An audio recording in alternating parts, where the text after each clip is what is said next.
السلام علیکم ورحمۃ اللہ وبرکاتہ۔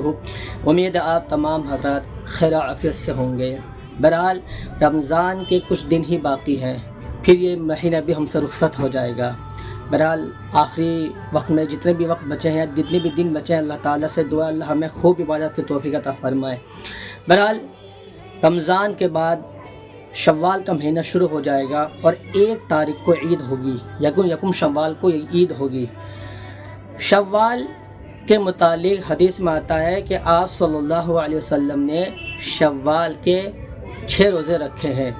حدیث میں آتا ہے جو شخص رمضان کے روزے رکھے پھر شوال کے 6 روزے رکھتا ہے تو گویا کہ اس نے پورے سال روزے رکھے، یعنی ایسا ہی جیسے پورے سال وہ روزے رکھنے والا ہو۔ کتنی بڑی فضیلت ہے نا۔ علماء نے لکھا اس حدیث کے متعلق، اس سے مراد یہ ہے کیونکہ اللہ کے یہاں کم سے کم 1 نیکی کے بدلے میں 10 نیکی تو ضرور ملے گی۔ کم سے کم نیکی 10 ہے، زیادہ کی کوئی تعداد کی کوئی وہ نہیں ہے، لمٹ نہیں ہے، مگر کم سے کم 10 ہے۔ اللہ قرآن میں فرما رہے ہیں کہ ہم 1 کے بدلے میں 10 گنا دیں گے۔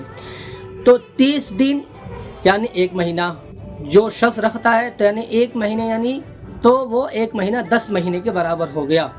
تو 10 مہینے 1 مہینے کے برابر، 6 روزے یعنی 60 روزے کے برابر، اور 60 روزے جو ہوتے ہیں وہ 2 مہینے ہوتے ہیں، تو 10 اور 2 یعنی 12 مہینہ، تو اس حساب سے 2 مہینے پورے الحمدللہ ہو گئے۔ تو ہم سب کو کوشش کرنی چاہیے کہ شوال کے مہینے میں بھی ہم روزہ رکھیں۔ یہ روزہ رکھنا کیا فرض ہے، واجب ہے یا سنت ہے؟ نہیں، یہ مستحب عمل ہے۔ کوئی اگر شخص رکھتا ہے ثواب کی نیت سے تو ثواب ملے گا، اجر ہے، اور اگر کوئی نہیں رکھتا ہے تو اس پہ کوئی گناہ نہیں ہے، کوئی پکڑ نہیں ہے، کیونکہ 1 تاریخ کو تو عید ہوگی یکم شوال کو، اس میں روزہ رکھنا منع ہے۔ اب 2 تاریخ سے لے کر شوال کی 30 تاریخ تک اب ہم کبھی بھی روزہ رکھ سکتے ہیں۔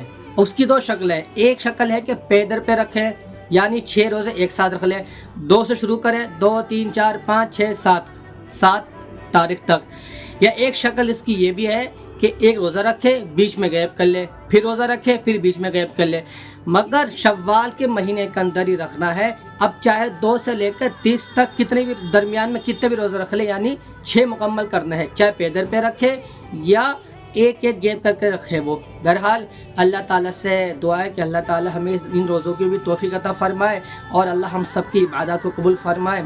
وآخر دعوانا الحمد للہ رب العالمین۔